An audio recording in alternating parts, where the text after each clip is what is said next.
Hi, I'm Ivy Griffin, licensed mental health therapist and founder and director of Thrive Therapy and Counseling.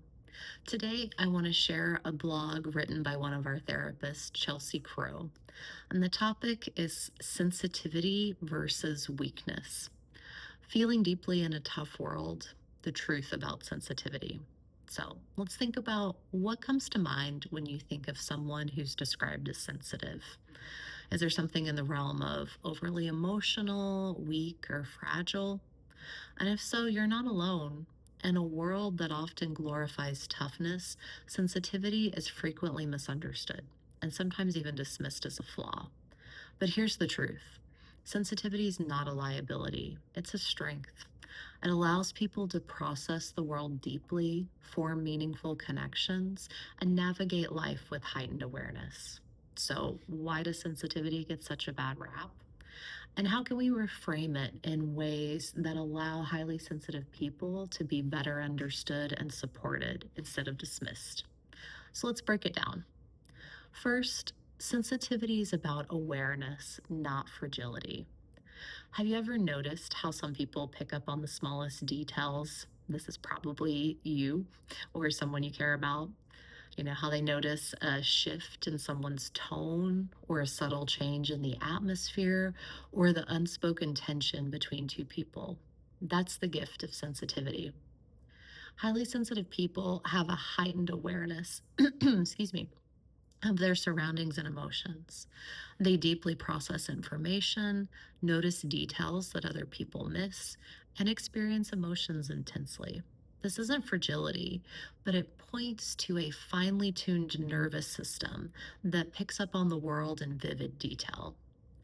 And on the contrary, weakness isn't about feeling emotions deeply. It's about struggling to navigate challenges constructively, right? Think about that, right? Weakness is about struggling to navigate challenges. And let's be real, as humans, we all have moments of overwhelm. But sensitivity isn't the problem with overwhelm. You know, many of us highly sensitive people develop incredible resilience precisely because we've had to learn how to process and be present with emotions instead of shutting them out. Next, sensitivity fuels strength and innovation. You may not have thought about this before, but many influential figures throughout history have used sensitivity as a driving force for change. Vincent van Gogh channeled deep emotions into art that's incredible and moves people still today. Jane Goodall's deep empathy and sensitivity to chimpanzees' emotions and behaviors has revolutionized primatology and reshaped our understanding of animal intelligence. Steve Jobs was attuned to aesthetics and human experience and transformed technology. Okay, but right now I'm recording this on an iPhone, which wouldn't exist without that innovation. Also, there's a lot of power of sensitivity in relationships, right?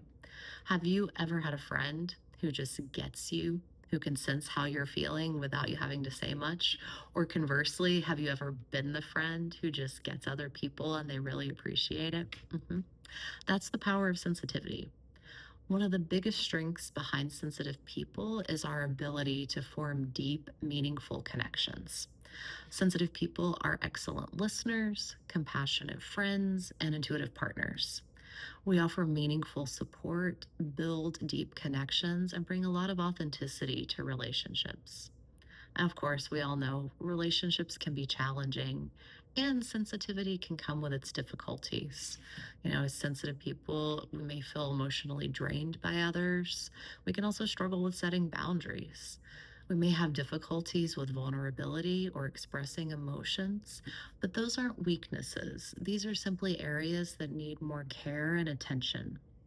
And remember that growth takes time, patience, and self compassion. Sensitivity doesn't mean being overly dependent. It means valuing connection and emotional attunement. And that's a value worth embracing. And last but not least, if we think about embracing sensitivity as a strength, if you've ever been told you're too sensitive, remember that there's nothing wrong with you. Sensitivity is a gift, not a flaw, and it has its downsides like any trait. And the key is learning to work with it and not against it.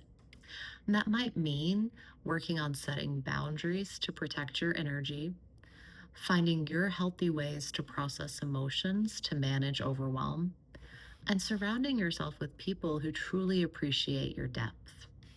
So instead of seeing sensitivity as something to overcome, what if we embraced it as a superpower? We know the world needs sensitive people, like now more than ever, and always will. And we bring depth, understanding, and kindness. And these are things we can all use more of. So take care of yourselves out there, sensitive souls. If you'd like to check out this blog on our website, it's at thrivetherapyandcounseling.com under blogs. And this was written by Chelsea Crow, who's an associate therapist, associate registration number 129977. All right, take care out there.